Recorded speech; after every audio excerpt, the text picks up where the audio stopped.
What's up? It's T Hill again. Topic of the night: DLC. Are gamers getting ripped off? You know, I see this on the forums quite often, debating the whole DLC. A lot of people don't like it. They don't like to even talk about DLC before a game is released. Um, my personal take: I like DLC if it's implemented right. I'm big on post production support. Um, for many reasons, many reasons. If it's a really hot title and I really love it, I don't want it to end. So the more the developer wants to give me, I'm all for it. It's just how do they go about doing it? And I think we've seen this generation, since the onset of this whole DLC. Um, it comes in all different flavors. Some are really bad. We can look at you know what's been done with Capcom in the past uh, as an example of a no-no. And there's other games as well, but Capcom has been, what happened with the Resident Evil, where they found out the DLC was actually already on the game, and so you've already paid the $65, and now you're having to pay more for stuff that's already on the disc. Um, to me, that's not cool, and there's a lot of developers that don't like that as well. If I already paid the $65 for what's on the disc, I should have access to everything that's on that disc. Now, there's a lot of people who don't like DLC for the reasons of, they figure either push the game out, um, and you might, to get that stuff in there, it should be a complete package. You pay your 65, you're done. But there's a lot of stuff to be taken in consideration: deadlines, budgets, commitments for to the publisher, um, and then everything starts spiraling more expensive. A lot of these developers have to get the return on investments, um, and postponing to add in extra skins or extra weapons or extra maps. It's expensive. It's costly. They have to recoup some of those costs, so that way they can turn the game back around. Put DLC, and I'm all for it if it's done right, priced right. You know, uh, we'll take a perfect example. If you say God of War 3 is going to get DLC, I'm snatching it up day one, regardless, because there's games that people are hot for, and they're going to pay for it. And then you look at like Fallout and Borderlands and Mass Effect. They do DLC right. They got it right. Add more. Take the same core experience and just add more of it and add more of it. Keep it, switch it up on people. Just do a lot more. Don't just like, okay, you've waited a couple months, we're going to give you a couple guns. That's it.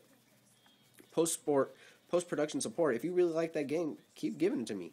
Um, if it's a couple bucks here, a couple bucks there, unless you just don't charge lots of money charge the gamer lots of money, because they've already paying a lot for admission. Um, so, this is a short topic. I just see it a lot on the forums where people are like, I hate DLC, I hate DLC. They just need to get in the game, and that sometimes it's not feasible. It's just not going to happen. Um, you know, there's the whole, I see on some game trailers, they've had discussions about it, and them not getting the formula right. I actually think they're pretty good with DLC. I look at Dead Space when it came out, and then it wasn't too long after I was getting downloadable content for it.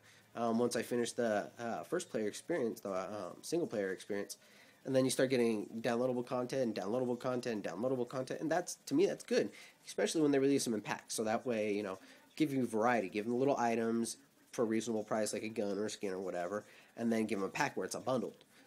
That's great for consumers. I know I'm all for it, and I know this economy's tough, and a lot of people figure just cram it into the game, but going back to sometimes it's just not feasible.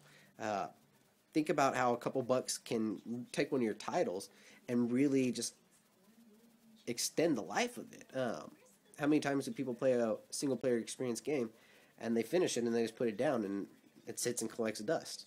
A lot of people do that, but you've invested $65 in that game, and if a developer can kick you a couple more bucks to make you go back through or play a new experience or an added-on feature, why not? How is that a bad thing? So the question is, are gamers getting ripped off by DLC? I don't think so. I think DLC is great. I don't see it going away anytime soon. It's a great way for developers to say if their game doesn't hit like like critical mass sale, it doesn't just explode, but yet it's got a good cult following. DLC for that cult following is going to be great because they're going to want to extend the life of that title. Um, so that's pretty much how I feel about it. Leave your comments below. I want to know what you think. Is DLC good for the consumer, or are we getting ripped off? How I feel on it. Leave your comments below. Be honest. Hit me up. It's T-Hill, aka Hilliot for all you who don't know. Hit me up on PSN. Send me friend requests. I'm going to be getting on Twitter in the next day or so. Just a few shout outs to some stuff I've seen and I've been really catching up on. The new Ace Combat that's coming out late next year. That's sick. That looks totally sick. Then there was the Dead Space. I was watching game trailers and it looks sick. It looks really well done, especially the space experience. It just really, the atmosphere in the first one was awesome, and it looks like part 2 is really continuing with it. The single player looks really polished. The multiplayer looks great as well, with you being able to play as, I think it's the 4 engineers and 4 necromorphs.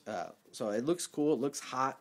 I like how they really are gearing the multiplayer around the whole, humans versus the necromorphs, and how they're really catering it to the storyline. So bits and pieces of what happened in the multiplayer experience do take on what you experience in the single player experience. So there's going to be little threads that are connected. So you're playing one, and then whoa. So that's what happened. You're playing scenarios that happened prior to Isaac getting to the sprawl. But it looks hot. If you haven't seen it on Game Trailers, go check it out. I'm sure they have videos here up on YouTube. Well, that's all I got for today. Again, leave your comments below. This is T Hill. I'm out. Peace.